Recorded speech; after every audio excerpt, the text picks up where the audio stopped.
அன்பான குடும்பத்தினரே, இருள் இல்லாத கிறிஸ்துவே, அன்பான பெற்றோரே, அன்பான சகோதர சகோதரிகளே, அன்பான வயதான பெற்றோரே, அன்பான குழந்தைகளே, இளைஞர்களே, நான் பி. ஜெயக்குமாரன்.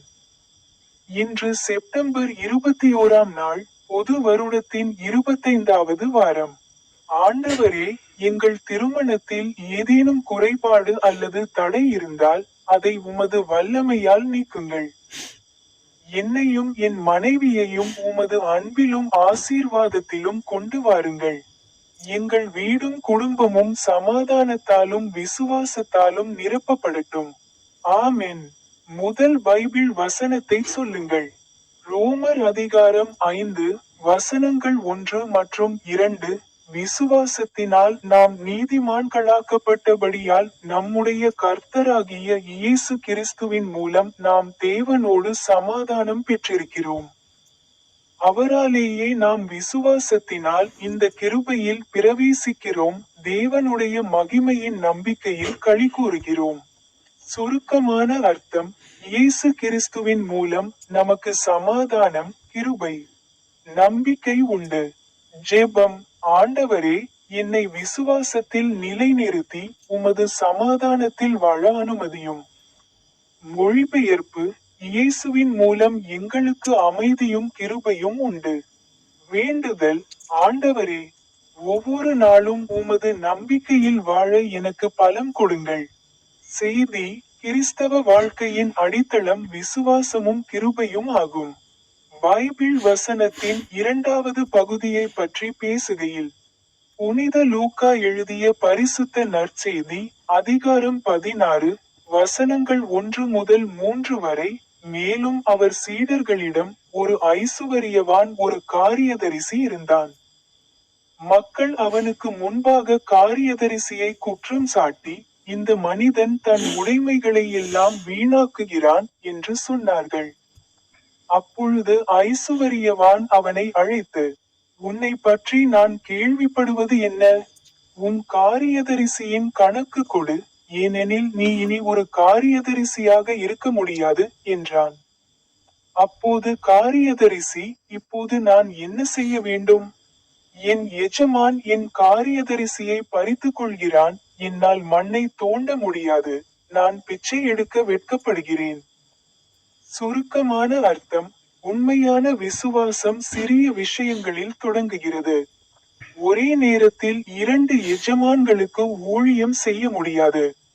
ஜெபம்: ஆண்டவரே, என்னை உண்மையுள்ளவராக்கி உமக்கு மட்டுமே சேவை செய்வதில் என் இருதயத்தை நிலைநிறுத்துங்கள். மொழிபெயர்ப்பு: சிறியவற்றில் உண்மையுள்ளவராகவும் பெரியவற்றிலும் உண்மையுள்ளவராகவும் இருங்கள்.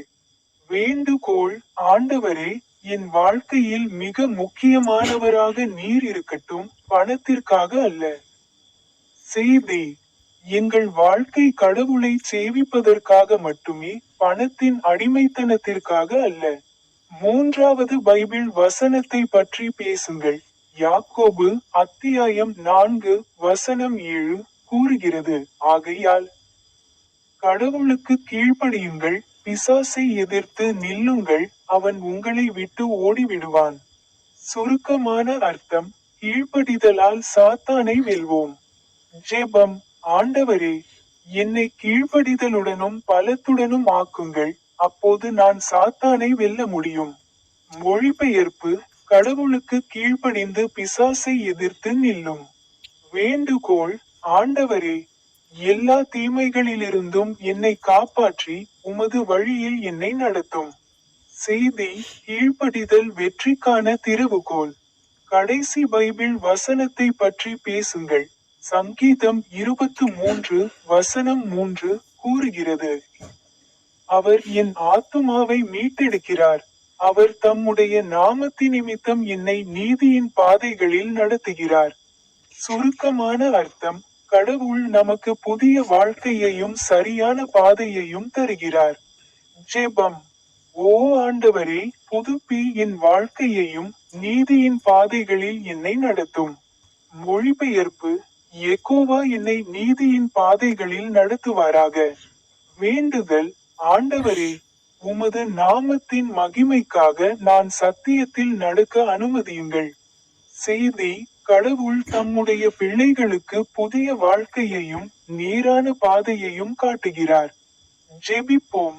ஓ அன்னை மரியாளே, ஓ போப் லியோ 14ஆம், ஓ மகா வணக்கத்துக்குரிய டாக்டர் ஜார்ஜ் அந்தோணிசாமி, இன்று செப்டம்பர் 2025ஆம் ஆண்டின் 9வது மாதம். ஓ ஆண்டவரே, கர்ப்பிணி சகோதரிகளை உமது பாதுகாப்பின் கீழ் வைத்திருங்கள். பிரசவத்தின் போது அவர்களுக்கு வலிமை, தைரியம் மற்றும் வாழ்க்கையை வழங்குங்கள்.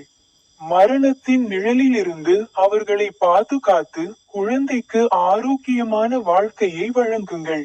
ஆமென்.